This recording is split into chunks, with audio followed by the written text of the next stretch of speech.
আসসালামু আলাইকুম গাইস। আশা করি সকলে ভালো আছেন, আমিও ভালো আছি। তো আজকে আমি চলে আসছি কিন্তু আমার কোরবানির পছন্দের সেই গরুটাকে নিয়ে। আমি কিন্তু বরাবরের মতো প্রতি বছর যে আমি এই গরুর যে কোরবানি করি সেটা কিন্তু আমি কিন্তু 5-6 মাস আগে কিন্তু ক্রয় করে থাকি, এবং কি আমি প্রতি বছরের মতো এবারও 5 মাস আগে আমার যে কোরবানির গরু সেটা আমি ক্রয় করে ফেলেছি। এবং কি এটার কয়েকটি কারণ আছে, তার মধ্যে সবচেয়ে বড় কারণ হচ্ছে আমি চাই আমার কোরবানি গরুকে আমি লালন পালন করে কোরবানি দেওয়ার চেষ্টা করি। সেজন্য আমি কিন্তু আগে কোরবানির যে গরু সেটা আমি ক্রয় করি এবং ক্রয় করেও ফেলেছি। এবং কি আমি গরু ক্রয় করার পরে একটা সমস্যার সম্মুখীন হয়েছি, সেটা হচ্ছে যে এই গরুটা ক্রয় করার পরে কিন্তু এই গরুর কিন্তু খোরা রোগের সমস্যা হয়ে গেছে। এবং কি আপনারা দেখতে পারতেছেন আমি কিন্তু এই গরুটাকে কিন্তু পরম যত্নে খুব মানে আদরের সাথে কিন্তু গোসল করাচ্ছি। এবং কি এই ওর যে খুর আছে, খুরের যে চিবি দিয়ে যে ময়লা আটকে আছে সেটা কিন্তু আমি কিন্তু খুব সুন্দর করে কিন্তু ময়লাগুলো পরিষ্কার করার চেষ্টা করতেছি, যাতে ভিতরে কোনো ময়লা না থাকে এবং কি ভিতরে কোনোভাবে যাতে ঘা না হতে পারে। সেজন্য আমরা কিন্তু ওকে কিন্তু খুব সুন্দর করে পরম যত্নে কিন্তু গোসল করাই দিতেছি, এবং যতটুকু সম্ভব ওর শরীরে যে ময়লা আছে সেগুলো কিন্তু আমরা ওঠানোর চেষ্টা করতেছি।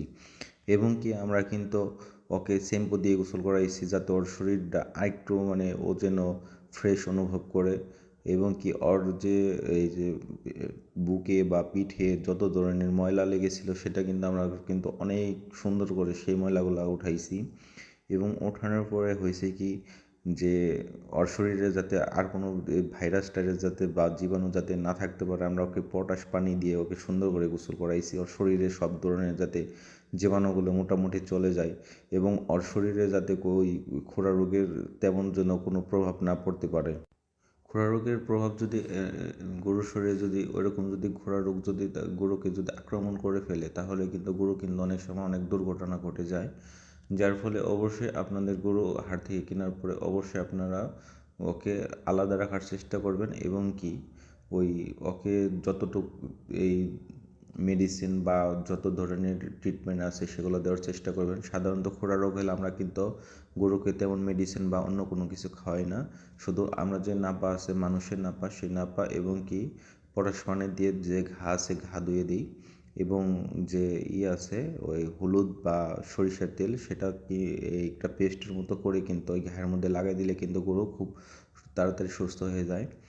তো আমি কিন্তু এই গরুটাকে এই যে কোরবানির জন্য নিয়েছি, আমি কয়েকদিন পরে ওকে এই যে ফিতা দিয়ে মেপে মোটামুটি একটা বডি ওয়েট দেখাবো যে কত কেজি আছে, এবং কি এই আমি 6 মাস লালন পালন করার পরে ও কতটুকু পরিবর্তন হয় সেটা দেখানোর চেষ্টা করব। তো এই গরুটা কিন্তু আমি 95,000 টাকা দিয়ে নিয়েছি, এবং ওর বর্তমান বডি ওয়েট কত আছে সেটাও জানানোর চেষ্টা করব পরবর্তী ভিডিওতে। তো যারা যারা আমার মতো গ্রামে থাকেন তারা অবশ্যই কিন্তু আমার মতো একটি করে কোরবানি গরু নিজে লালন পালন করে কিন্তু আল্লাহর রাস্তায় কিন্তু কোরবানি করতে পারেন।